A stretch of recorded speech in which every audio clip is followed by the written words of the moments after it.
Ethan and Elijah Monroe were never the kind of teenagers to look for trouble.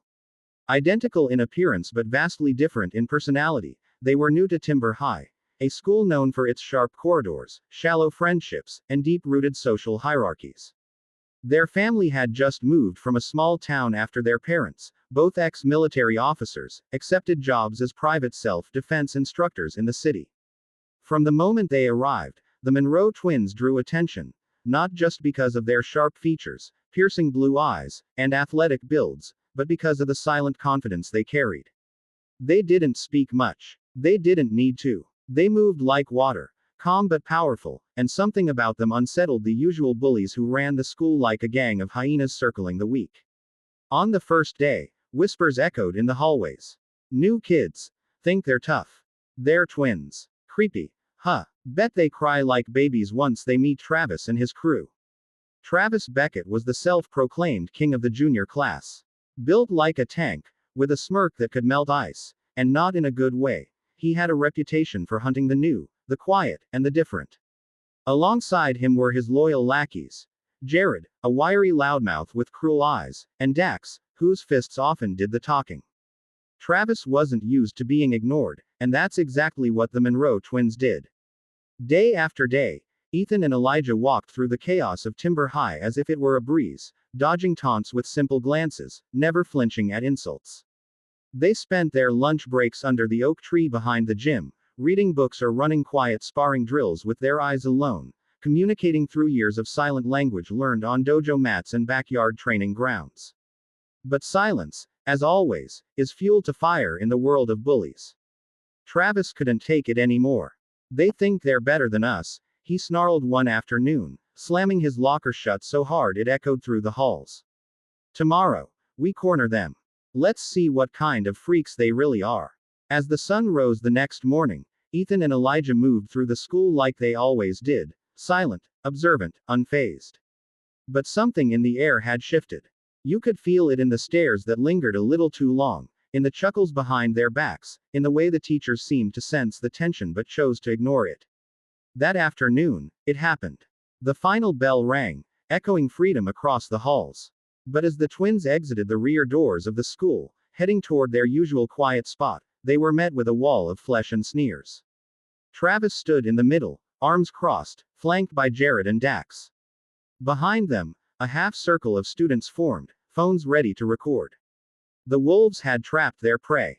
Or so they thought. Where you two headed? Travis said with a grin. We've been dying to welcome you to Timber properly. Ethan didn't respond. Elijah simply raised an eyebrow. Jared stepped forward, pointing a finger at them. What's the matter? Too scared to talk? Or just too weird? Still nothing. The silence was louder than any insult. It made Travis's blood boil. You two think you're untouchable, huh? That ends today. He lunged forward. And that's when everything changed. In a blink, Ethan sidestepped, grabbing Travis's wrist mid-swing and twisting it behind his back in a controlled, effortless motion that sent the bully to his knees. Gasps erupted around them. Elijah didn't even look. He was already handling Jared, dodging a wild punch and using the bully's momentum to send him crashing into the grass. Dax charged like a bull, arms raised to tackle, but was met with a spinning heel kick from Ethan that knocked the wind out of him and sent him sprawling. Phones dropped. Mouths fell open. It was as if a choreographed storm had erupted. Graceful, efficient, brutal without being cruel. The twins didn't fight out of anger. They defended out of instinct. And they were trained to finish what others started.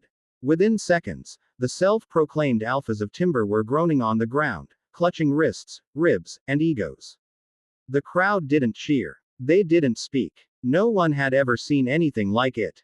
And then, Ethan turned, calm as ever, looked at the sea of shocked faces, and said only 6 words, "We didn't want to do this." Then he and Elijah walked away, not a scratch on them. The videos went viral before dinner. The headlines on local student forums read like tabloid drama. White twins destroy bullies. Like a movie, Monroe bros break bones with style. Who are these guys? But what no one saw was the conversation that night at the Monroe dinner table. Their father, Colonel James Monroe, simply nodded. Situational awareness. Controlled force. Proud of you both, he said, then returned to his paper. Their mother, A former combat medic looked up from her tea and added, but next time, finish it faster.